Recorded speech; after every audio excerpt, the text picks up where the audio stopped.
മോഹൻലാലിനെ കേന്ദ്ര കഥാപാത്രമാക്കി പൃഥ്വിരാജ് സംവിധാനം ചെയ്യുന്ന ചിത്രമാണ് എമ്പുരാൻ. ലൂസിഫറിൻ്റെ രണ്ടാം ഭാഗമായ ചിത്രം മാർച്ച് 27-നാണ് ലോകമെമ്പാടുമുള്ള തിയേറ്ററുകളിലെത്തുന്നത്.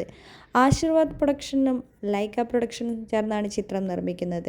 എമ്പുരാൻ തിയേറ്ററുകളിലെത്തുന്ന ദിവസം തന്നെ തനിക്കൊരു സന്തോഷ വാർത്ത കൂടി പങ്കുവെക്കാനുണ്ടെന്നാണ് മോഹൻലാലിൻ്റെ ഭാര്യ സുചിത്ര പറഞ്ഞത്. ആ സിനിമ കാണാൻ ഞാൻ കാത്തിരിക്കുകയാണ്. പൃഥ്വിരാജിൻ്റെ ടാലൻറ്റും മുരളി ഗോപിയുടെ ബ്രില്യൻസും ചേർന്നാണ് ലൂസിഫർ. അവർ വീണ്ടും ഒന്നിക്കുകയാണ്.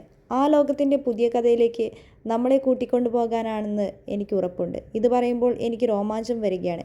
മാർച്ച് 27-ന് എമ്പുരാൻ കാണാൻ വേണ്ടി ഞാൻ കാത്തിരിക്കുകയാണ്. അതേ ദിവസമാണ് എൻ്റെ മകളുടെ ജന്മദിനം. അതിനാൽ ആ ദിവസം എനിക്ക് 2 സന്തോഷമാണ് ഉണ്ടാകാൻ പോകുന്നത്. എമ്പുരാനിൽ മോഹൻലാലിനോടൊപ്പം ആദ്യ ഭാഗത്തിലെ അഭിനേതാക്കളായ മഞ്ജു വാര്യർ, ടൊവിനോ തോമസ്, സാനിയ അയ്യപ്പൻ, സായ്കുമാർ, ഇന്ദ്രജിത്ത്, സുകുമാരൻ, ബൈജു എന്നിവരുമുണ്ട്. ഇവരെ കൂടാതെ സുരാജ് വെഞ്ഞാറമൂട്, ഷൈൻ ടോം ചാക്കോ, ഷർഫുദ്ദീൻ, അർജുൻ ദാസ് എന്നിവരും ചിത്രത്തിലുണ്ട്. ദീപക് ദേവാണ് സംഗീതം. സുജിത് വാസുദേവ് ഛായാഗ്രഹണം. അഖിലേഷ് മോഹൻ എഡിറ്റിംഗും നിർവഹിക്കുന്നു.